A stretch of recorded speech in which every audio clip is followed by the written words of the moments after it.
শাহজাহান খান এক যুগ আগেও ঢাকা শহরে ছিল না কোনো ফ্ল্যাট বা জমি। মন্ত্রিত্ব পাওয়ার আগে তার মাসিক আয় ছিল 1,70,000 টাকা। মন্ত্রী হবার পর তার সম্পদ বেড়েছে প্রায় শতগুণ। নিজ জেলা মাদারীপুর আর ঢাকা শহরে গড়ে ওঠে সম্পদের পাহাড়। অবৈধ টাকায় গড়ে তোলেন আবাসন, হোটেল, শিপিং ব্যবসা। পরিবহন খাতে চাঁদাবাজির একক গডফাদার এই শাহজাহান খান। মাদারীপুর প্রতিনিধির তথ্য ও ছবিতে ডেস্ক রিপোর্ট। আওয়ামী লীগের প্রেসিডিয়াম সদস্য শাহজাহান খান ও তার স্ত্রীর সম্পদ 15 বছরে বেড়েছে অস্বাভাবিক হারে। বেড়েছে বাৎসরিক আয়ও। মাদারীপুর শহরে মুকুটহীন সম্রাট শাহজাহান খানের দৃশ্যমান সম্পত্তির মধ্যে আছে 10 তলা একটি বাসভবন, 6 তলা একটি হোটেল, আছে সার্বিক food village. Madaripur school and কলেজের জমি দখল করে সেখানে গড়ে তোলেন 4 তলা ভবন। একই শহরে রয়েছে তার 3টি পেট্রোল পাম্প, 4 তলা ভবনে নিজের বাবার নামে আসমত আলী খান হাসপাতাল। এছাড়া সার্বিক পরিবহনের মালিকও তিনি ও তার পরিবার। ভাইদের আছে অঢেল সম্পত্তি। রাজধানীর বুক জুড়ে সাবেক এই মন্ত্রীর রয়েছে একাধিক বাড়ি। মাদারীপুর 2 নম্বর আসন থেকে টানা 8 বারের এমপি ও 2 বার নৌপরিবহন মন্ত্রী ছিলেন শাহজাহান খান। জেলার সবকিছুই ছিল তাদের নিয়ন্ত্রণে। ছোট ভাই হাফিজুর রহমান জাচ্চু খান জেলার টেন্ডার নিয়ন্ত্রণ করতেন। মাদারপুরে তার ছোট ভাই জাচ্চু খান যত টেন্ডারবাজি কিশোর গ্যাং হইতে আরম্ভ করে তার এই নেতৃত্ব হয়েছে। এটা মাদারপুরের আনাচে কানাচে সকল লোকজনই জানে।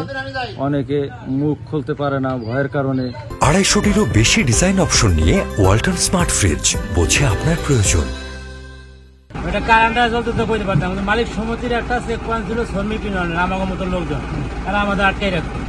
ঠিক আছে, যাইতে দিত না, আইতে দিত না, জ্ঞান করার চেষ্টা করতো। তো আমরা দিকে এলে বলতে সাধারণ কোনো অটো চলতে হবে।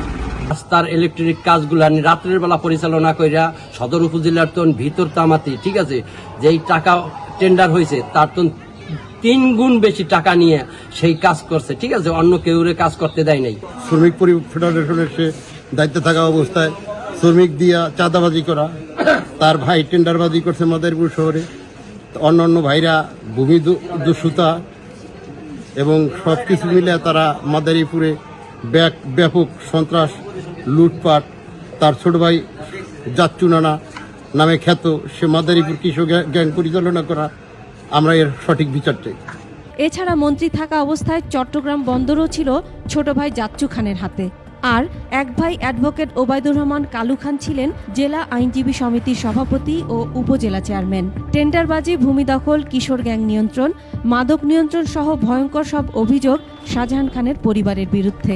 বিএনপি, জামায়াত সহ সাধারণ মানুষ এখন পর্যন্ত তার বিরুদ্ধে কথা বলতে সাহস পায় না।